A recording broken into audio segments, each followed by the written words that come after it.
My message title this morning, if you haven't noticed it already, How Quickly We Forget.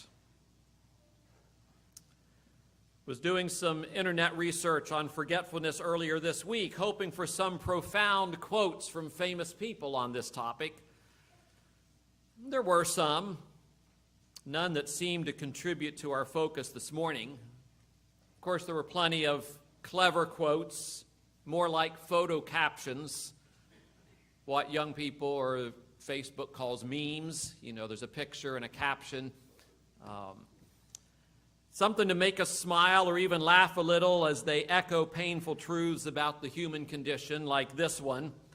I don't even remember what the picture was, but you can imagine a variety of pictures. It could even be an animal with a confused or a blank look on its face or something, and then this little caption says, "Pretty sure roughly a third of my life has been spent standing in the middle of the room wondering what I came in here for."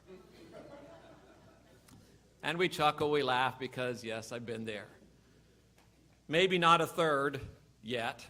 But there was one quote that stood out above the rest, maybe a little clever in the way that it's structured, but not so much intended to be humorous.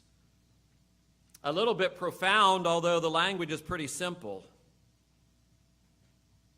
It stood out because it seemed to relate. It stood out also because it seemed to come up very frequently.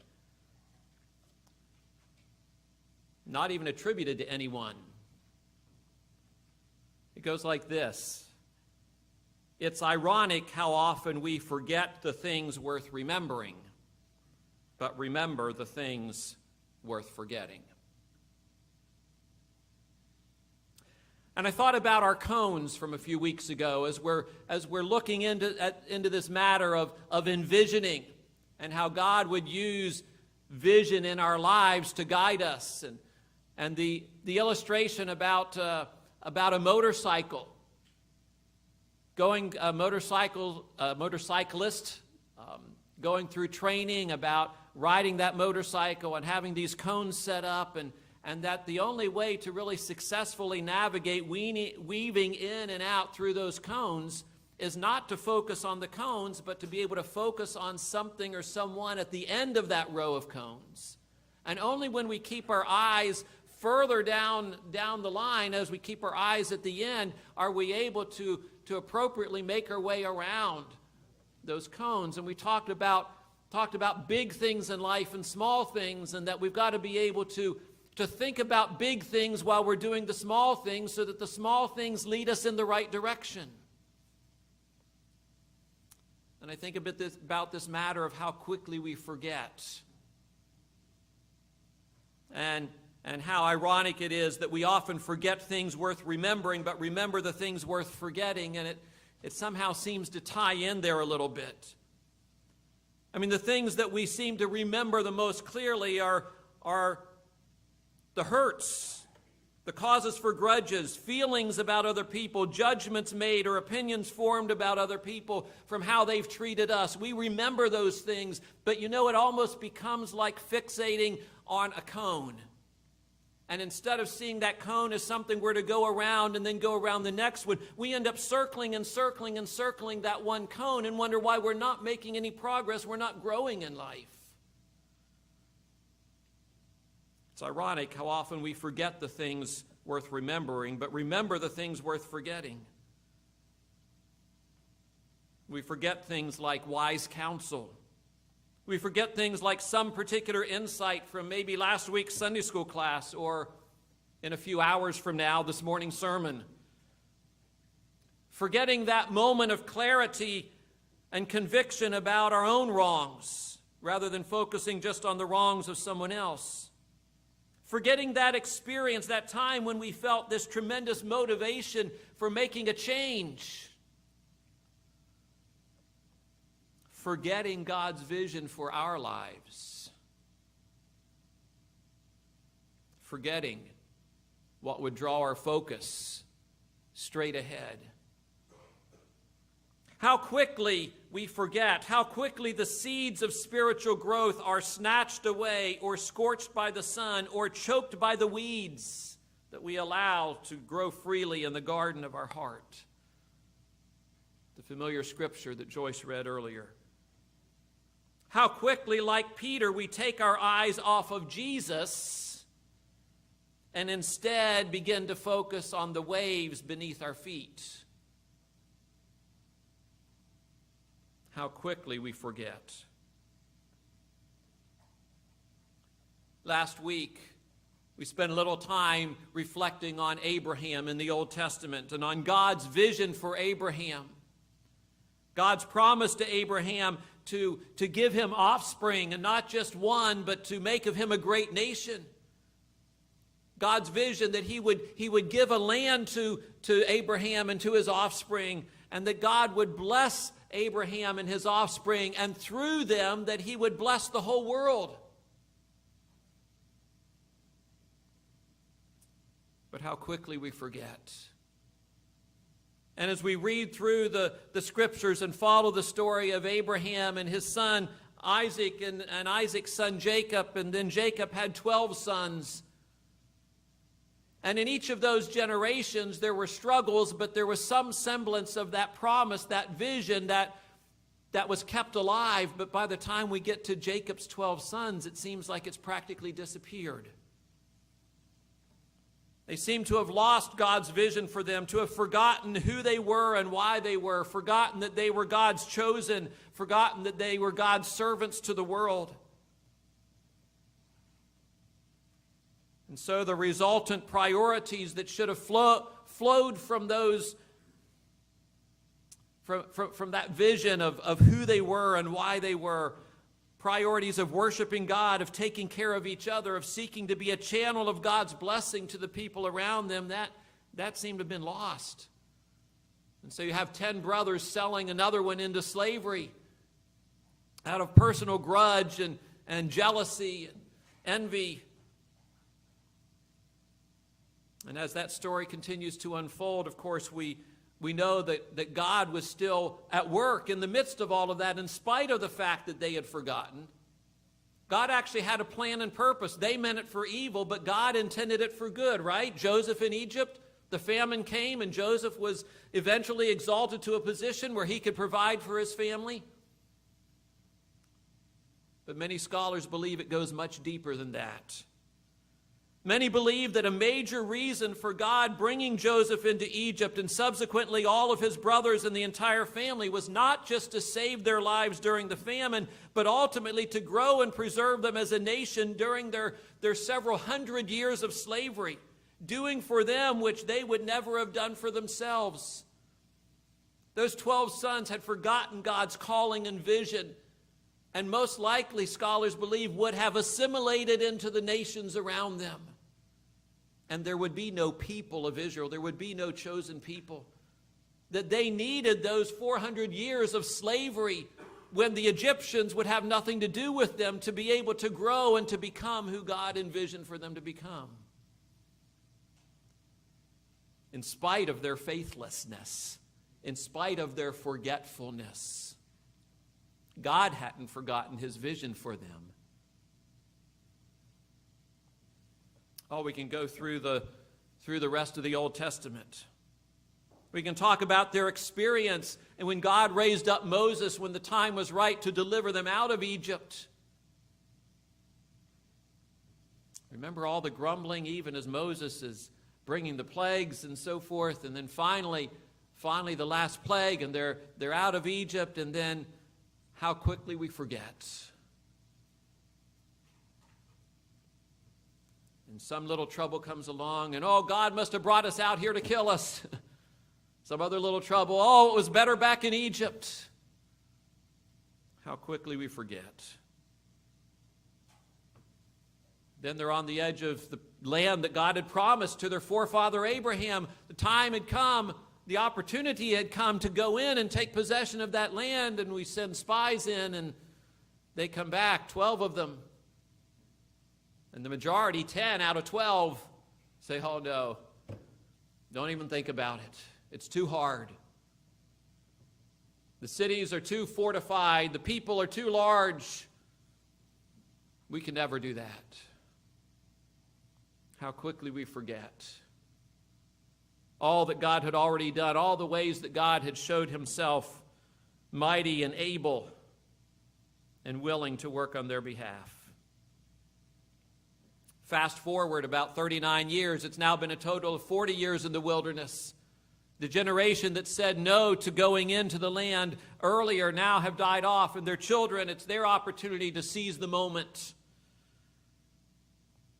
And it's interesting, in Deuteronomy 8, Deuteronomy is kind of a repeat of the law. It's almost like Moses saying, okay, now you've got this opportunity again. Now the time has come to enter the land, and I'm going to remind you of all these things that are important. In Deuteronomy 8, it's amazing in this part of Deuteronomy how the focus is on remembering and not forgetting. I'm going to skip through some of that chapter. He starts by saying, "Be careful to obey all the commands I am giving you today. Then you will live and multiply. You will enter and occupy the land the Lord swore to give your ancestors. For the Lord your God is bringing you into a good land of flowing streams and pools of water, fountains and springs that gush out of the valleys and hills. It is a land of wheat and barley, of grapevines, fig trees, pomegranates, of olive oil and honey. It is a land where food is plentiful and lacking, and nothing is lacking. A land where iron is as common as stone and copper is abundant in the hills. But that is the time to be careful. Beware that in your plenty you do not forget the Lord your God and disobey his commands, regulation, and decrees that I am giving you today. For when you have become full and prosperous and built fine homes to live in, and when your flocks and herds have become very large, your silver and gold have multiplied along with everything else, be careful.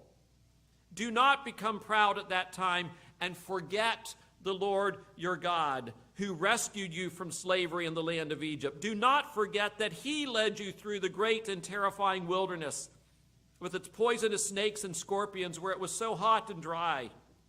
He gave you water from the rock. He fed you with manna in the wilderness, a food unknown to your ancestors.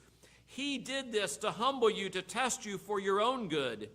He did this so that you would never say to yourself, I have achieved this wealth with my own strength and energy. Remember the Lord your God. He is the one who gives you power to be successful in order to fulfill the covenant he confirmed to your ancestors with an oath. God is the one who is committed to fulfilling his vision for them. Don't forget. Remember what God has done. But how quickly we forget.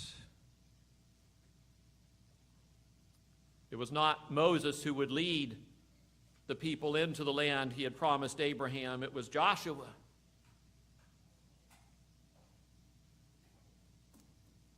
We read a little bit about how this story not ends, but continues. After a long time had passed and the Lord had given Israel rest from all their enemies around them, they had come in and taken possession of the land that God had promised. Joshua had led them, and by now he's an old man, and he calls them together, and he reminds them, you yourselves have seen everything the Lord your God has done to all these nations for your sake. It was God who fought for you. Now fear the Lord, serve him with all faithfulness. But if serving the Lord seems undesirable, then choose for yourselves this day whom you will serve. But as for me and my house, we're going to serve the Lord. And the people replied, you read it this morning. Far be it from us to serve other gods. It was the Lord our God who brought us and our parents out of Egypt from the land of slavery. He protected us. We too will serve the Lord because he is our God. Good intentions. But how quickly we forget. And we already read together these tragic words. The first part, not so tragic, Israel served the Lord throughout the lifetime of Joshua and of the elders who outlived him and who had experienced everything the Lord had done for Israel. But after that whole generation had been gathered to their ancestors, another generation grew up who knew neither the Lord nor what he had done for Israel. They forsook the Lord, the God of their ancestors, who had brought them out of Egypt. They followed and worshiped various gods of the peoples around them. How quickly we forget. Seems like Israel as a whole repeatedly forgot who they were as the people of God and why they were as the servants of God to the world around them. And following Joshua, we come to the book of Judges. And in the book of Judges, there's just this cycle that just continues. God's people start pursuing the gods of the nations around them. They forsake him, and God brings judgment. And in the midst of their suffering, they cry out to God and say, "Oh, we're sorry." And God delivers them.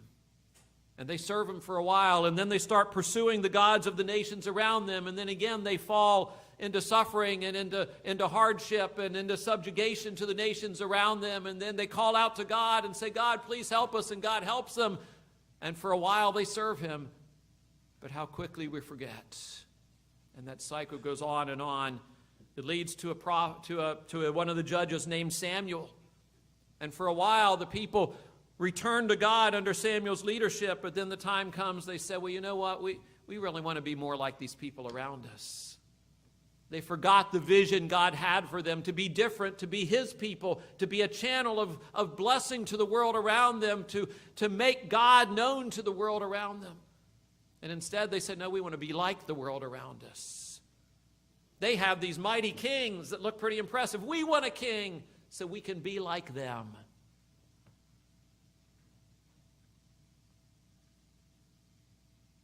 We won't go into all the story of Saul and then David and then Solomon and then Solomon's son under his leadership or lack of leadership. The kingdom is divided between north and south and just continues to repeat, forgetting who they are and why they are. God's vision for them, who God has called them to be. Even an interesting little story about a man named Jonah. Doesn't seem to be real significant in the history and the flow of what's happening with God's people. It's not even talking about who the king is in Israel, about what's going on, but it's kind of a reflection of the times. There's this wicked nation of Assyria and a capital of Nineveh, and God tells Jonah, "I want you to go there and tell them about me." Remember God's vision that he shared with Abraham? Through your nation, through your offspring, I want to bless the nations of the world. I want them to know about me. I want them to know my glory. I want them to worship me too. Obviously, Jonah had lost sight. Jonah had forgotten that vision. And when the message came from God, "I want you to go to Nineveh and tell them about me," Jonah said, "No, they don't deserve it." And later, at the end of that whole story, after Jonah's experience on the ship and in the belly of the whale, and finally Joseph says, "Okay, uncle, okay, I'll go." And he goes and he preaches, and it's not exactly a fluffy message, is it? 40 days and God's going to judge this city.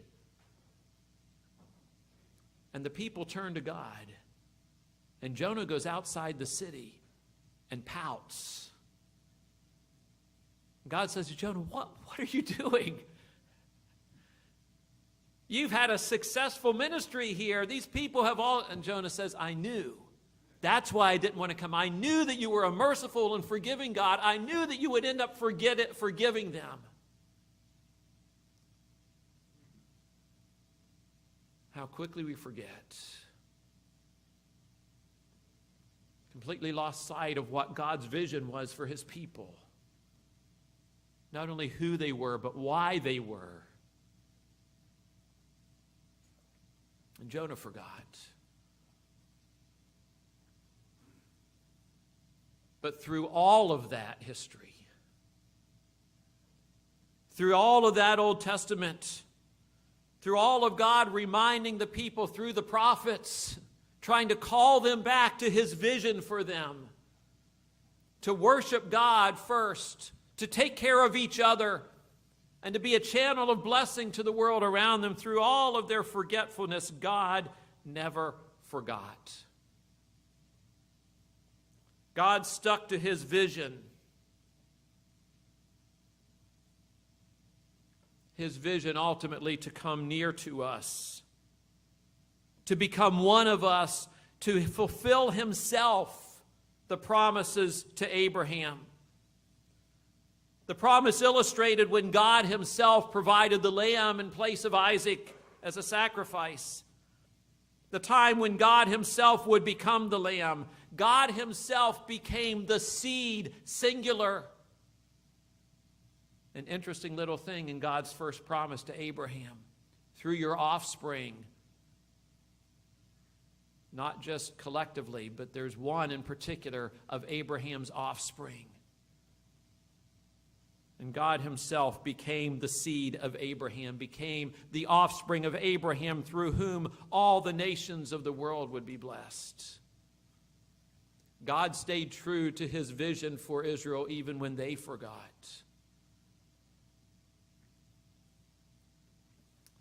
God gave us a new expression of his vision for us, and his name was Jesus. And God invites us to come and to make Jesus our vision. To say yes to following him, to make Jesus the one that we fix our eyes on at the end of this row of all sorts of cones that we must navigate in this life. And he invites us to accept Jesus as our Savior, yes, as our Lord, our Master, as our vision. And through the writer of Hebrews in chapter 12. Therefore, since we are surrounded by a huge crowd of witnesses to the life of faith, let us strip off every weight that slows us down, especially the sin that so easily trips us up, and let us run with endurance the race God has set before us. We do this by keeping our eyes on Jesus, the champion who initiates and perfects our faith. Because of the joy awaiting him, he endured the cross, disregarding its shame. Now he is seated in the place of honor beside God's throne. That's the vision that God has for us. That we would come to know Jesus and be able to fix our eyes on him in a way that lets us navigate successfully this race of life. That lets us keep the small things in their proper perspective, allows us to get around them and to move forward, to not get off course, to be able to keep our eyes on him, whatever lies in our path along life's journey. How quickly we forget. Part of why we come together every Sunday is to help us remember. How quickly we forget. That's why sometimes it's important to really talk about things like vision. And to remind us that we're not just here on this life to get through this day and then get through the next day and then get through the next day. We're not here in this life to accumulate things. We're not here in this life to just accomplish things. That there is goal and there is purpose in this life. Purpose that God has for us. And it's important sometimes to think about it and to recommit ourselves to that purpose in our lives and to see it more clearly and to renew our focus on Jesus Christ. Let's take to heart our weakness. Let's take to heart our tendency. It's not just ironic, it's tragic. The ways that we forget things that are worth remembering, but remember the things worth forgetting. Let's own that tendency, but let's let that motivate us all the more to say, that's why I need a vision. That's why I need to focus my eyes on Christ, because apart from that, I'm going to get stuck circling a cone. or in just trying to focus on getting around that cone, I'm going to be so far off the path. So let's say yes to him. Let's fix our eyes on Christ. And let him lead us through our life together.